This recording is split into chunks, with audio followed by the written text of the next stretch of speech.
Alam mo yung gabing mahimbing na mahimbing ang tulog mo? Tapos, bigla kang magigising. May kakaibang sakit dito sa dibdib mo, nanlalamig yung pawis mo. At sa gitna ng katahimikan ng gabi, biglang may isang tanong na papasok sa isip mo. Paano kung may mangyaring masama? Paano kung kailanganin kong maospital? So, ito yung tanong para sa'yo, diretsahan. Handa ka ba? Handa ka ba kalagas sa mga hospital bill na pwedeng umabot ng libo-libo? O baka daan-daang libo pa? Yung darating ng wala man lang pasabi. Kasi yun yung totoo, di ba? Ito yung takot na kinakaharap ng marami sa atin. Yung takot sa biglaang gastusin. Pero sa gitna ng lahat ng pangamba na yan, meron namang pwedeng maging panangga, isang financial shield kumbaga. At yan ang tinatawag nating health insurance. Isipin mo siya bilang isang kontrata, isang pangako na sa oras ng matinding pangangailangan, mayroong sasalo sa'yo. Okay, so let's dive deeper into this. Sa journey natin para protektahan ang ating sarili, hindi ka nag-iisa. May makakakampi tayong pwedeng lapitan. So kilalanin natin kung sino-sino nga ba ang pwedeng sumalo sa'yo. Ang una at masasabi nating pundasyon ng lahat ay yung tulong na galing mismo sa ating gobyerno. Ito yung PhilHealth, ang ating pambansang health insurance program. Basically, ito yung pinaka-basic na sandalan ng bawat Pilipino. Ngayon, bukod sa tulong mula sa gobyerno, meron ding tinatawag na dagdag na proteksyon. Dito na pumapasok ang mga Health Maintenance Organization o mas kilala natin bilang HMO. Ito naman yung private option. Madalas, benefit to galing sa employer mo, pero pwede mo rin naman kunin for yourself.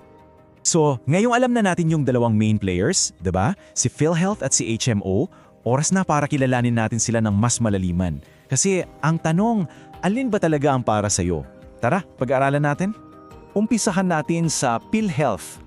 Bilang pambansang health insurance, karapatan ng bawat Pilipino na maging miyembro nito. Nagbibigay ito, ng basic financial assistance para sa iba't ibang serbisyong medikal, lalo na kapag na-ospital ka. At ang maganda pa rito, napakasimple lang ng proseso para maging miyembro. Basically, 3 simpleng hakbang lang. Una, punan mo yung registration form. Pangalawa, isumite mo yung mga kailangang requirements. At pangatlo, simulan mo nang magbayad ng iyong contribution. Ganun lang siya kadali. Pero, eto na yung tanong na bumababagag sa isipan ng marami. Yung basic coverage ba ng PhilHealth ay sapat na? Sapat na ba to para mabigyan ka ng, kumpletong peace of mind, lalo na kung sakaling tamahan ka ng malubhang karamdaman? Dito ngayon papasok sa eksena ang HMO. Kasi ang HMO, nag-o-offer siya ng mas malawak, mas komprehensibong private health coverage. Gumagana to sa pamamagitan ng isang network ng mga accredited na private doctors, mga clinic at syempre mga ospital. At hindi lang basta hospitalization kasi ang mga karaniwang benepisyo ng isang HMO kasama dyan yung mga regular na doctor's consultation, mga laboratory test, yung mga pang-emergency at maging yung napakahalagang annual physical exam para ma-monitor mo yung kalusugan mo.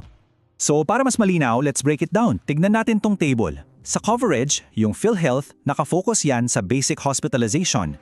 Yung HMO, mas comprehensive, kasama na outpatient at inpatient. Sa cost naman, monthly contribution sa PhilHealth, habang annual premium naman sa HMO. At lastly, sa network, malawak ang PhilHealth, public and private. Pero ang HMO, limitado lang doon sa kanilang accredited private network. So paano ka ngayon pipili? Well, kailangan mong tanungin ang sarili mo. Number 1, anong budget mo? Number 2, ano yung mga personal medical needs mo? May mga pre-existing conditions ka ba? At gaano kalaki yung pamilya na kailangan mong protektahan? Yung mga sagot mo sa tanong na yan yung magsasabi kung anong tamang plano para sa'yo. Pero, teka muna, let's be real for a moment. Hindi laging perpekto ang lahat. Mahalagang malaman din natin yung realidad, yung mga common problems na pwede mong ma-encounter kahit may insurance ka na. Kailangan, handa tayo. Ang isa sa pinakamalaking challenge, to be honest, ay yung mahahabang pila at yung matagal na paghihintay para ma-approve yung benefits mo. Ito yung realidad na, kailangan talaga ng mahabang pasensya. Isa pa, tandaan mo na may mga limitasyon ng coverage.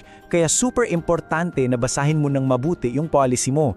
Kasi may mga sakit o procedure na baka hindi pala covered na magreresulta sa biglaang out-of-pocket expenses. Yung akala mo safe ka na pero may babayaran ka pa pala. At syempre, Sino bang hindi mai-stress sa sandamakmak na papeles at sa minsan ay nakakalitong proseso ng pag-claim o reimbursement? Ito pa lang isang pagsubok na. Paano kung pagkatapos ng lahat ng pagod, ng pag-aalala, ng pag-aasikaso, yung claim mo, ma-deny? Anong gagawin mo? Ito yung ultimate nightmare, di ba? Pero teka, huwag kang panghinaan ng loob. Ang pinakamalakas mong sandata dito ay ang kaalaman mo mismo sa pulisa mo. Basahin mo, intindihin mo, ipaliwanag mo. Kasi, at the end of the day, sa kabila ng lahat ng mga challenges na yan, may isang bagay kang dapat tandaan. Ang desisyon at ang kapangyarihan ay nasa mga kamay mo. At ang kapangyarihan na yan, nanggagaling yan sa tamang kaalaman. At sana, baunin niyo tong kaisipan na to. Ang health insurance ay hindi isang simpleng gastos. Hindi, ito ay isang investment. Isang investment para sa pinakamahalagang bagay sa mundo, ang iyong kapayapaan ng isip at syempre, ng iyong pamilya. At bago tayo magtapos, isang napaka-importanteng paalaala, tandaan, lahat ng pinag-usapan natin ay para sa iyong financial health. Pero para sa iyong physical health, walang tatalo sa payo ng isang professional. Please, palaging kumonsulta sa iyong doktor. So dito na tayo bumabalik. Ngayong nasuri na natin ang PhilHealth at ang HMO, ang tanong ay para sa iyo. Ngayong armado ka na ng kaalaman, ano ang susunod mong hakbang? Ano ang pipiliin mo para protektahan ang iyong sarili at ang mga mahal mo sa buhay? Thank you for watching CarPressa. Don't forget to like, share, and subscribe for more practical health tips. Stay informed, stay healthy.